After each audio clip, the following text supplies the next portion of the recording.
IVM.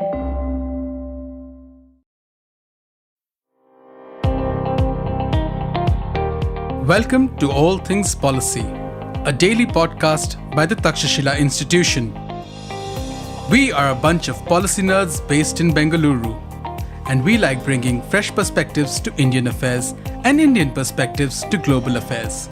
So grab a cup of coffee, sit back, and join us for today's chat. Hello and welcome to All Things Policy. The Union government has recently announced plans for an ambitious AI computing mission with a budget of 10,000 crores. This mission seeks to create a sovereign AI computing infrastructure that can provide computing resources as a service to Indian startups, particularly in the sectors of agriculture, healthcare, and education. Now, my name is Bharath Reddy, and I have with me my colleague Rijesh Panicker, and we are trying to unpack this initiative and look at what's good about it, what's not, and what the government could have done differently.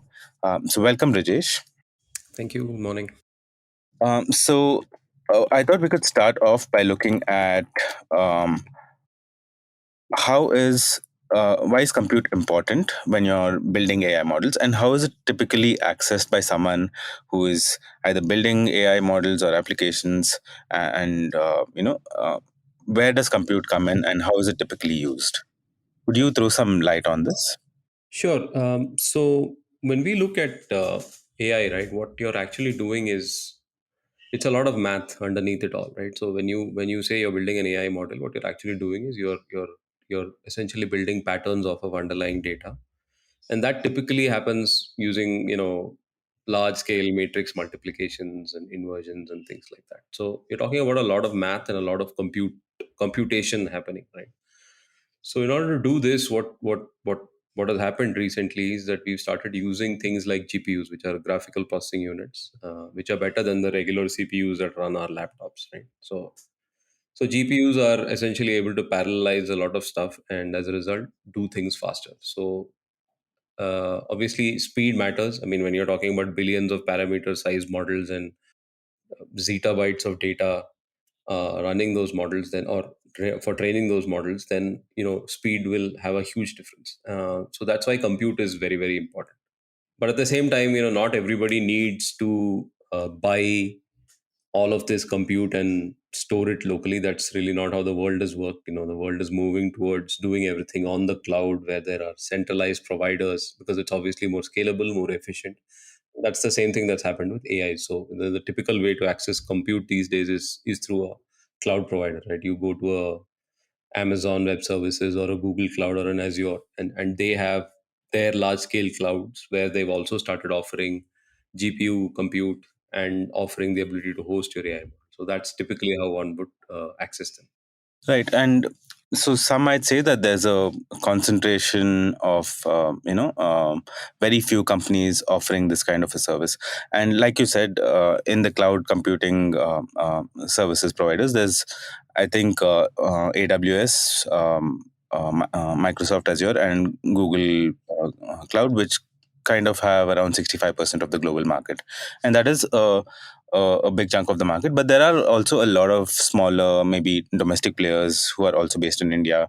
And even with these three players, there's a lot of competition between them. So it's not that there's a monopoly and you need to do something to counter that monopoly. So there is ample, and this is a market which probably has these economies of scale, and you'll tend to see some consolidation in this thing. So when we think about why the government is doing this, so you typically, when you're thinking about public policy, you look at if there's a is there a market failure, is there a reason why markets don't work effectively in addressing this problem, and maybe the government should has a case for intervening in that kind of a situation, right?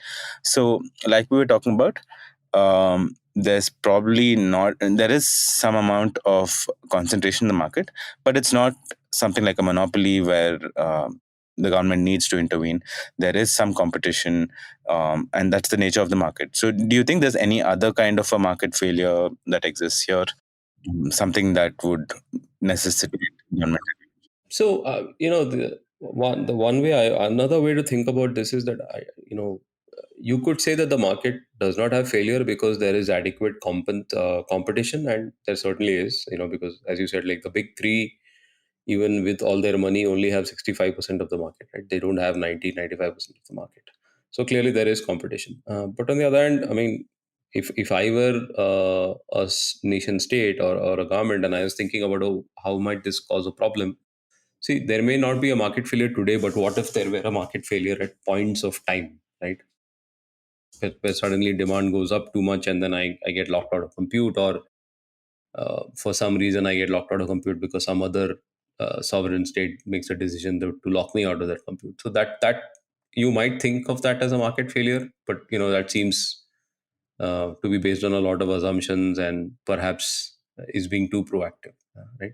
But I will also point out that I know you started speaking about India's 10,000 crore mission, right? But this idea of creating a sovereign compute is not unique to India. Like even in the EU, they have this project called Jupiter, which is a EU wide initiative to build a sovereign compute. I think a 24,000 GPU cluster or something like that.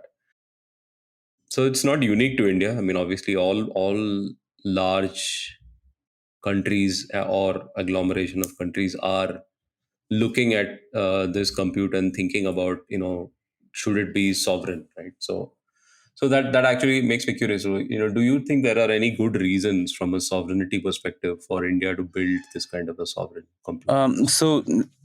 Just building off on what you were saying, so I think the recent trends with a lot of critical technologies is that, and AI is seen as a critical technology by a lot of countries, is that a lot of countries want to have access to the building blocks of these technologies, have access to the choke points in the supply chain of these technologies, and compute is seen as something that, like you're saying, it's a critical lever, and as India or Europe, you want to see that you have access to this, and nobody can deny you that, right? So uh, in the future, if something were to go wrong and you don't have friendly relations with other countries who own these bottlenecks, you don't want to be cut off from that supply chain.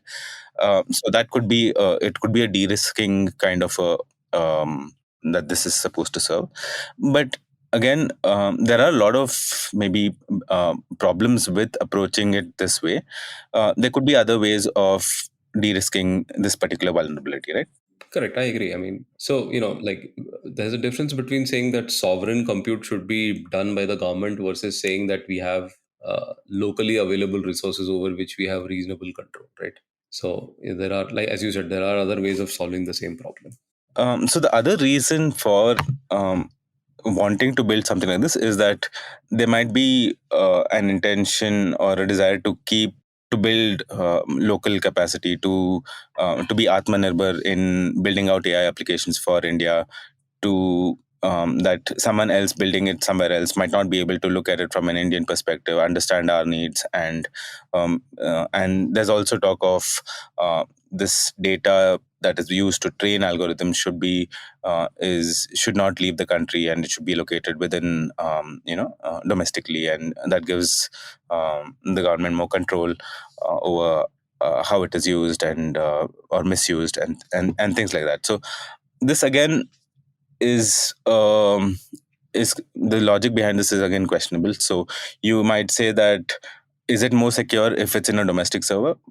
Probably not, because as long as the servers that it's hosted on, they adhere to the data protection guidelines and the of whichever country that the data is meant for. So it should be secure. So it doesn't mean that it cannot be hacked if it's located within the country, and it's more secure. That might not be the case. When you have data transfer allowed between different countries, typically anyone who is building or choosing compute options will tend to pick an option that is most easy to use, most cost effective, and that kind of is a priority. So if you have a lot of these kind of things that are available, those will be the deciding factors, than these ideas of being um, having to store it domestically or having to be atmanirbhar in some sense. Correct, but yeah, see, I agree with you completely there. I mean, I think the whole Atmanirbhar point is fine. We've already created data localization laws, so any cloud provider who wants to work in the large Indian market will be happy to comply with those, right? So you're already creating systems that forces people to comply with your data requirements. So then to say that we need to be Atmanirbhar and compute also, to some extent, maybe I understand, like for strategic initiatives, at a strategic level, perhaps you do need to have a small local sovereign compute infrastructure. But even there, I question why the government ought to be doing it, right? Aren't you better off having local players build it?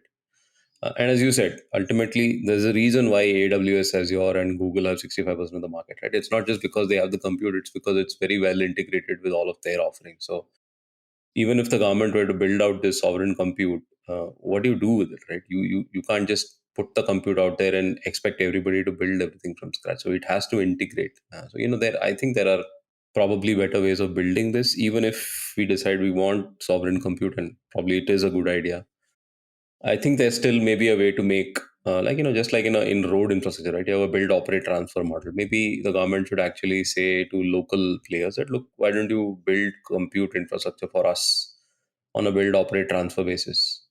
Think about it this way: that the latest will be built by the private player, offered, and as that chips become obsolete, it gets transferred to the government, and then the government says, okay, now we are not going to dismantle this infrastructure, we're going to use this and offer it to universities and schools, and kids can start to access it. Maybe they don't need the latest GPUs, something like that. So there may be other ways to solve that same problem. Stay tuned to All Things Policy. We'll be right back after a short commercial break.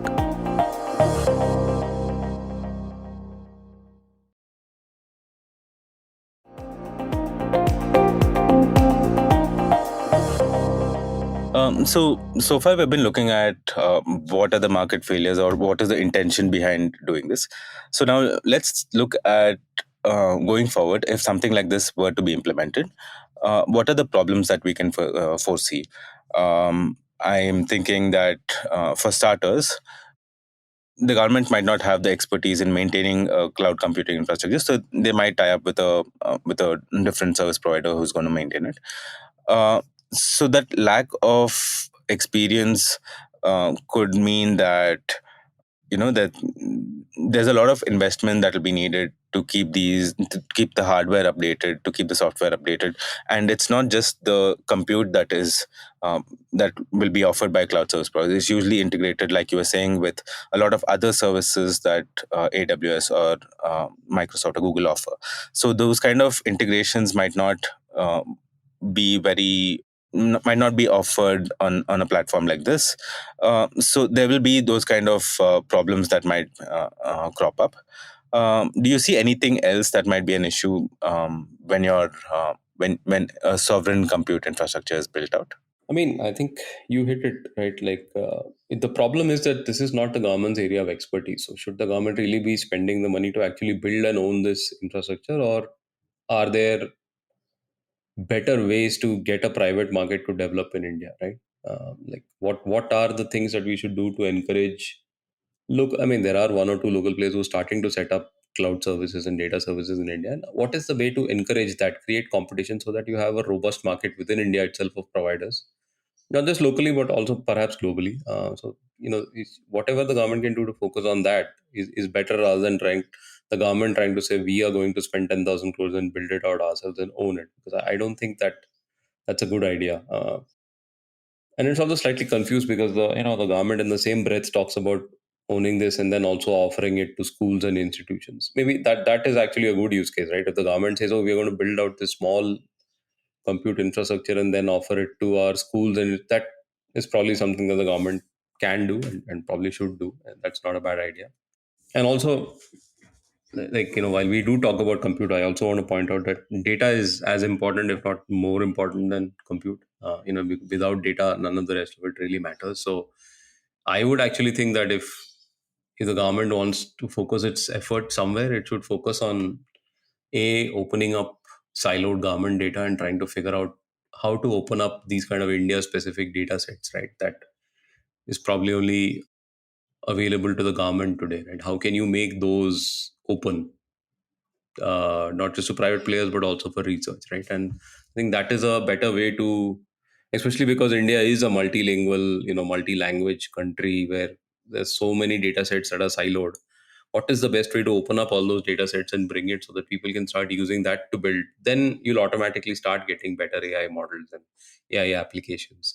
Once you have the demand for building those AI applications, whether it is Indian players or foreign players, they will come in and start building this kind of compute infrastructure. It's not exactly sovereign, but it will be local, or it is very likely to be local. Right. There's definitely other things that the government could be focusing on, like what you're saying. But like as you were talking about, right? So you mentioned that there might be the government might want to provide it to institutions to focus on specific areas of research. So that's actually one of the points that the government has brought up, that for India the focus of AI adoption is more in the areas of healthcare, in education, and in agriculture, and these might not be the topmost priorities for other countries who might be developing AI applications. So there's a need for Indian companies to focus on this, and for the Indian government to promote it, and that's the reason given for investing in this infrastructure.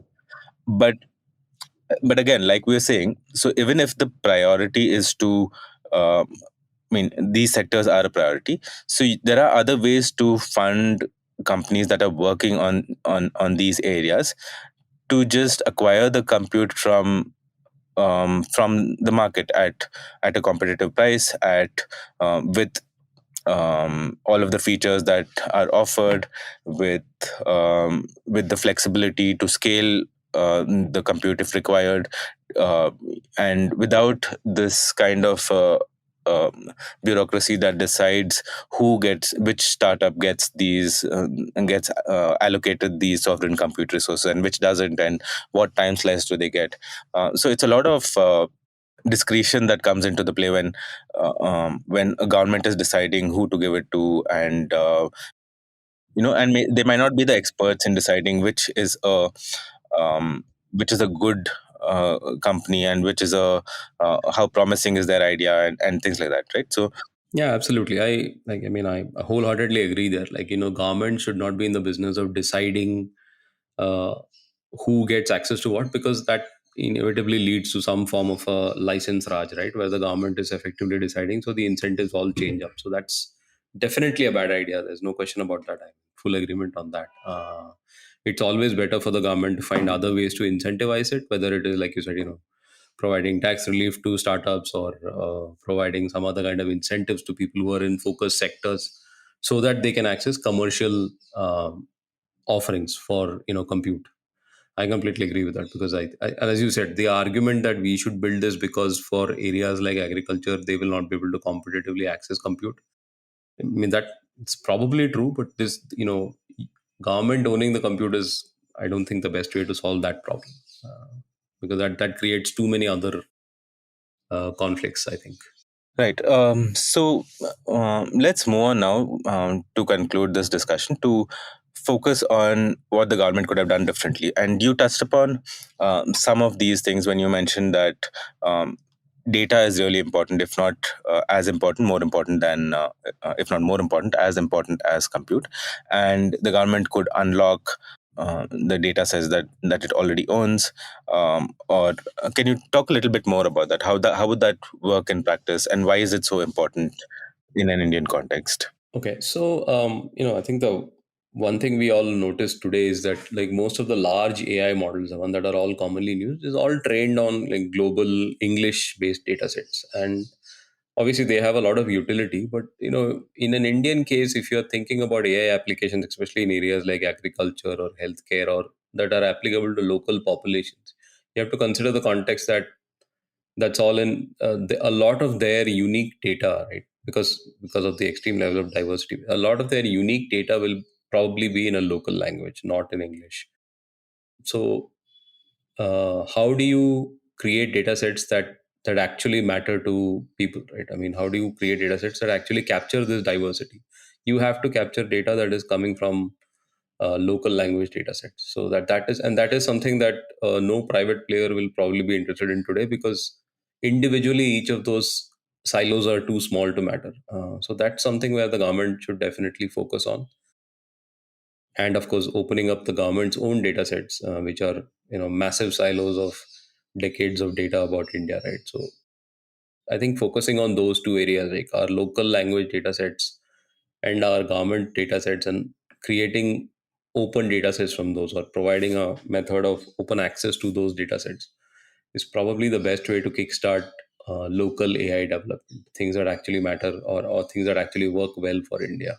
There are some initiatives. I think Bhashini is one where they're trying to capture, I think, multi-language translation tools in that, or something like that. So we are starting, but I think there's a lot more work that needs to be done. I mean, I think it's, uh, in my opinion, that it's better to do this first than try to build a sovereign compute infrastructure. But I guess the sovereign compute infrastructure always looks tempting, right? It looks like a big project. So within the compute area itself, um, when you look at the potential concerns, right?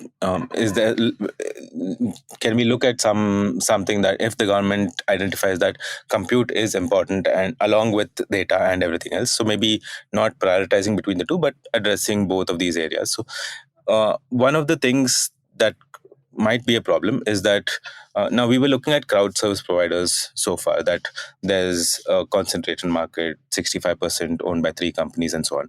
But if you look uh, upstream from where the chips are being sourced, Nvidia is one of the biggest suppliers of chips to all cloud service providers who are focusing on AI applications. So the GPUs that Nvidia manufactures, I think, has more than 90% market share uh, with for being used for AI specific tasks.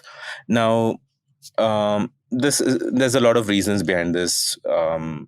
They were early into the game. Their architecture has been widely adopted, and it allows for parallel processing. And it's so these were the GPUs that were used for gaming on your laptops and all, and so on. And that's been found to be useful for training AI applications also as well, because of the parallel processing abilities that it has. Now, there's a very, if you're thinking that 65% was a concentrated market in cloud service providers, when you look at the chips that are being used for AI applications, that's a, a far greater concentration that's there over there.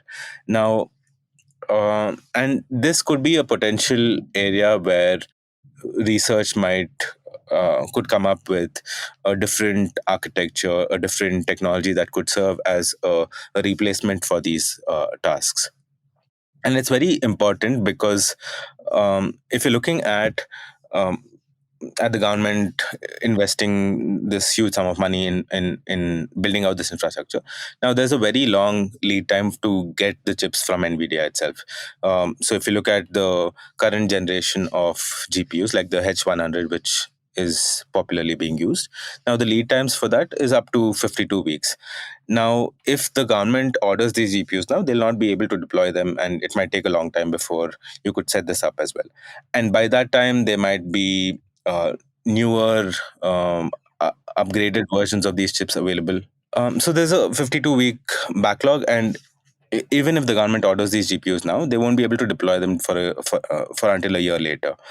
And by in that time, there might be newer versions of these chips available, which are more capable. And there's also a potential that there might be different architectures which might be competing against these GPUs, which are as capable in for AI workloads.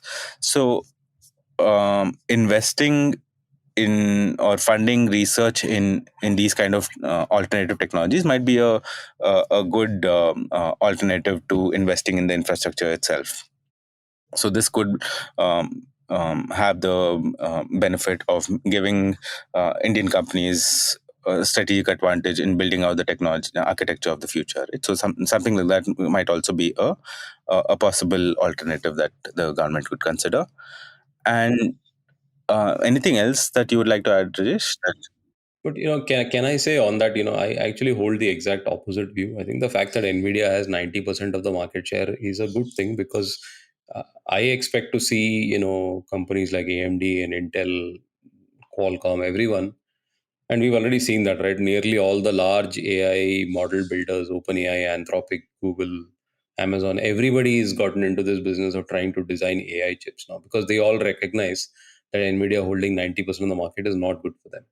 So, the fact that Nvidia hold 90% is a good thing, because we'll see a lot of competition in that space within, let's say, the next 5 years to a Right, decade. that's So, also I think it'll happen. I mean, if you trust free market economics, yeah. we should, because all of these are very large players.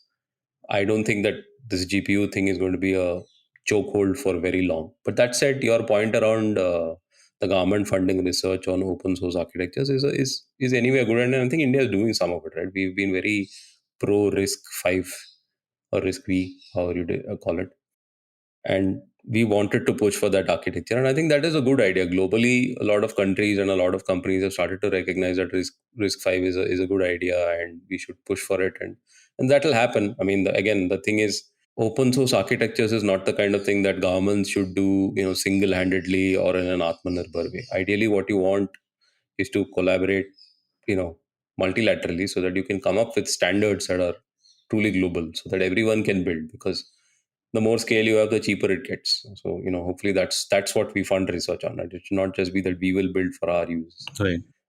But that said, I think another interesting place where government can focus its efforts on is the other end of it, right? We focus so far on compute for AI training, and obviously that's important. But the other end of it is also important, right? How do the inference part of an AI model, right? So on the edge, how is that AI model deployed? Where is it deployed? What kind of tools are being used? Like, if you say we're going to focus on agriculture, are there companies that are building small chips which can do AI inference on the tool itself, or give real time information based on some model forecasting something that's running on a small machine? That is much more interesting. So if the government were to provide incentives for startups in those kind of areas, where again they look at maybe open source architecture chipsets to build small edge devices where AI inference happens better and faster, I think the benefits of that will be far more higher for India, as opposed to trying to break into this tightly cornered and clustered market. And even if you successfully break into it, you'll only do as well as everybody else. You cannot beat them, right? So that's another option, to go to the other end and say, okay, we won't worry about how AI models are built today, and we won't worry about building large scale models either. We'll build small AI models or smaller AI models for specific use cases in our focus areas, and then we'll see how we can deploy it to the edge, how it can be used for inference, and what can we do there. Right? That's another way to think about it.